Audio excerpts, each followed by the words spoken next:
নমস্কার বন্ধুরা, আমি সঞ্জু। প্রত্যেক দিনের মতন আজকেও দুর্দান্ত একটা রেসিপি নিয়ে চলে এসেছি। বন্ধুরা, পটলের একঘেয়েমি রান্না খেতে খেতে তোমরা যদি বোর হয়ে যাও, তাহলে আজকের এই রেসিপিটা একবার হলেও ট্রাই করে দেখতে পারো। আশা করি তোমাদের ভালো লাগবে। আজকের রেসিপি পটলের কোরমা। তো দেখো, পটলের কোরমা করার জন্য এখানে আমি 500 গ্রাম পটল খোসা ছাড়িয়ে বেশ ভালো করে ধুয়ে নিয়েছি।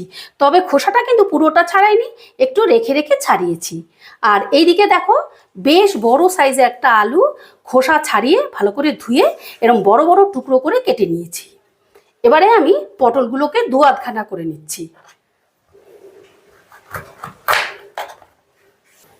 দেখো, সমস্ত পটলগুলোকে আমি বেশ ভালো করে কেটে নিয়েছি। এবারে আমি চলে যাচ্ছি গ্যাসের কাছে।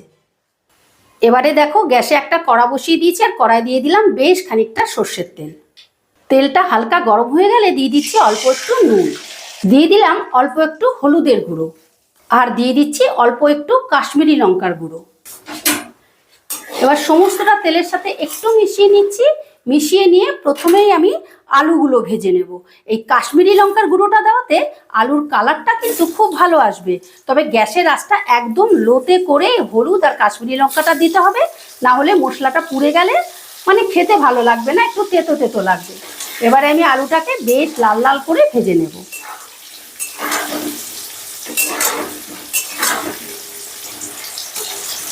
দেখো, আলুগুলোকে আমি বেশ লাল লাল করে ভেজে নিয়েছি। এবার আলুগুলোকে তুলে নিচ্ছি।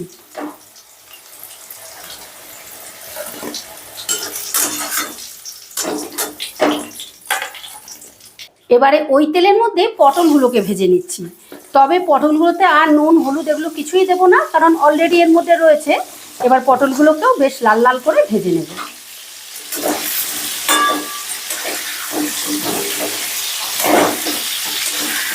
দেখো, পটলগুলোকেও বেশ লাল লাল করে ভেজে নিয়েছি। এবার পটলগুলো তুলে নেব।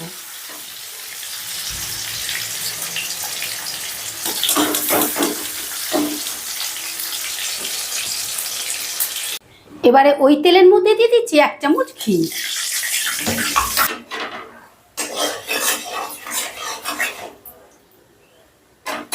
আচ্ছা, তেল আর ঘিটা তো অলরেডি গরম হয়ে গেছে। এবারে দিচ্ছি ফোড়ন। প্রথমে দিয়ে দিচ্ছি একটা তেজপাতা, দিয়ে দিচ্ছি ছোট এলাচ, দারচিনি, শুকনো লঙ্কা আর 4-5টার মতন লবঙ্গ, দিয়ে দিলাম অল্প একটু গোটা জিরে।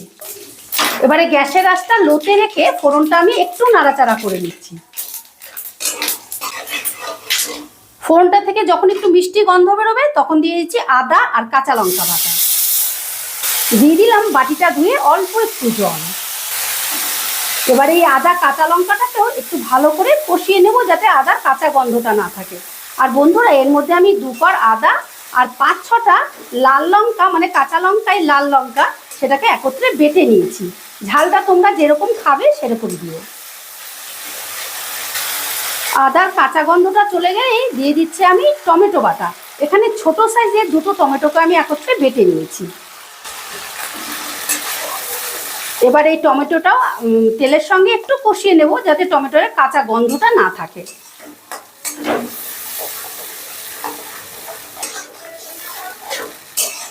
টমেটোর কাঁচা গন্ধটা চলে গেলেই দিয়ে দেব গুঁড়ো মশলা।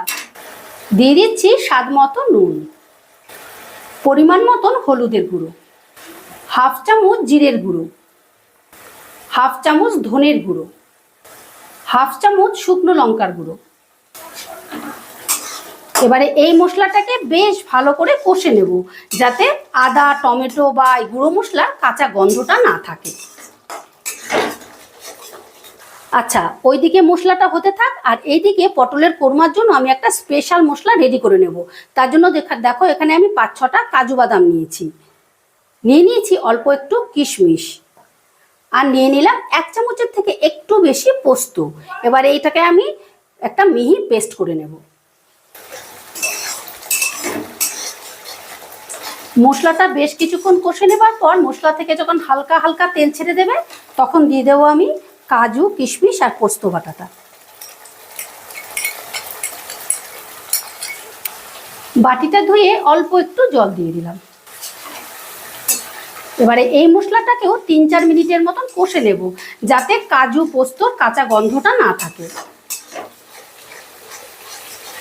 কোনো মশলারই যদি কাঁচা গন্ধ থাকে গ্রেভিটা খেতে কিন্তু ভালো লাগে না, তাই একটু ভালো করে কষে নিতে হবে। কষা যত ভালো হবে গ্রেভি খেতে ততটাই টেস্টি হয়।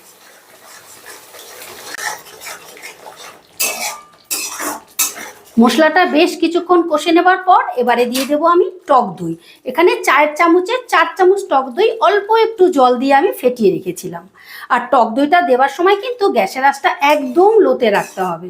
এবারে টক দইটা মশলার সাথে বেশ ভালো করে মিশিয়ে তারপরে গ্যাসের আঁচটা বাড়িয়ে কষতে হবে।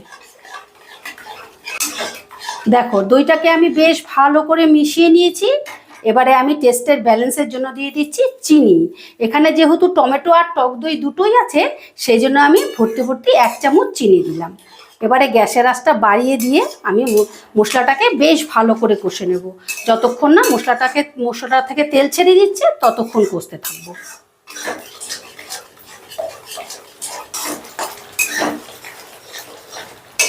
বন্ধুরা, মশলাটা একটু কষে নেবার পর আমি দিয়ে দিচ্ছি কাশ্মীরি লঙ্কার গুঁড়ো। আমি তখন কাশ্মীরি লঙ্কার গুঁড়োটা দিতে ভুলে গেছি, তাই এখন আমি দিচ্ছি। তোমরা যখন মশলাটা কষাবে মানে গুঁড়ো মশলাটা দেবে তখনই দিয়ে দেবে। এবারে মশলাটাকে আমি 9-10 মিনিটের মতন বেশ ভালো করে কষে নেব।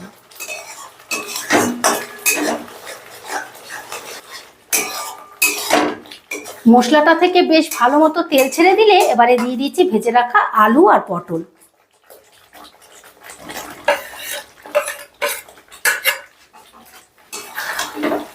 এবারে আলু পটলটাকেও মশলার সাথে ধরো 3 থেকে 4 মিনিটের মতন বেশ ভালো করে কষে নেব।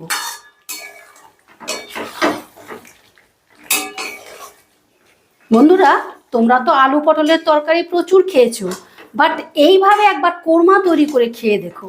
যারা পটল খেতে পছন্দ করে না তারাও কিন্তু হাত চেটে খাবে। আমি তোমাদের গ্যারেন্টি দিচ্ছি, এই রান্না একদিন করলে বাড়ির প্রত্যেকে জীবনেও ভুলতে পারবে না, এতটা টেস্টি হয়।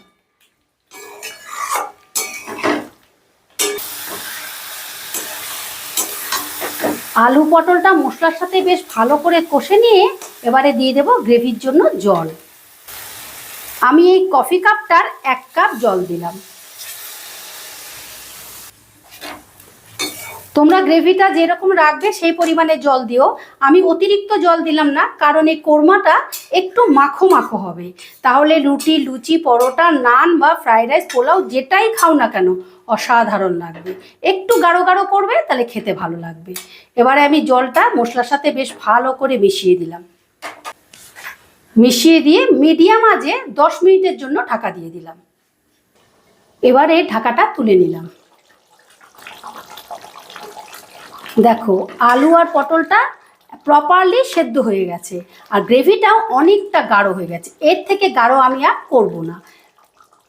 তো এবারে গ্যাসটা আমি অফ করে দিচ্ছি। এবারে নামাবার আগে দিয়ে দিচ্ছি 4টে কাঁচা লঙ্কা, এটা জাস্ট ফ্লেভারের জন্য। দিয়ে দিলাম 1/2 চামচ শাহি গরম মশলা। দিয়ে দিলাম অল্প একটু ঘি। এবার সমস্তটা আবারও একটু মিশিয়ে দিচ্ছি।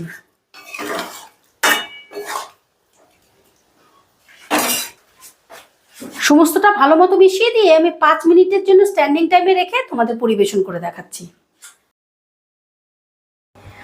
আশা করি রেসিপিটা তোমাদের ভালো লেগেছে, আর ভালো লাগলে অবশ্যই একটা কমেন্ট করে জানিও, আর আমার চ্যানেলটা সাবস্ক্রাইব করতে ভুলো না যেন। আবার দেখা হচ্ছে নতুন কোনো ভিডিওতে। ঠিক আছে, টাটা।